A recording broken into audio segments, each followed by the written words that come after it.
Hello and welcome everyone. এইটা হচ্ছে রামকৃষ্ণ মঠ ভক্ত নিবাস, এটা এন্ট্রান্স গেট।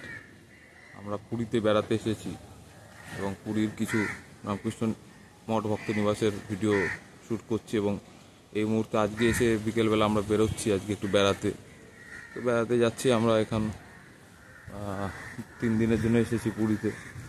এটাই রামকৃষ্ণ মঠ ভক্ত নিবাসের ভেতরেই সব সুন্দর যেগুলো আমাদের থাকার জায়গা, মন্দিরটাও রয়েছে এদিকে। মন্দিরের ব্লগটা পরে ভিডিও করা হবে।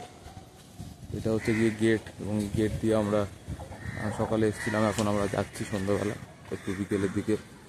এবং এখান থেকে সি বিচেরও ডিস্টেন্স খুব কাছাকাছি। সি বিচের ডিস্টেন্স এখান থেকে জাস্ট হার্ডলি 5-7 মিনিট, আস্তে আস্তে হাঁটলে 7-10 মিনিটের মধ্যেই পৌঁছে যাওয়া যায়। সকালে আমরা এসে এখান থেকে সি বিচে গিয়ে একটু স্নান টান করে এসেছিলাম। প্রচণ্ড রোদ ছিল এবং যেহেতু সমুদ্রে স্নান করার ব্যাপার, সেটা ভিডিও তৈরি করা যায়নি তখন। এই বিচের দিকে আমরা যাচ্ছি।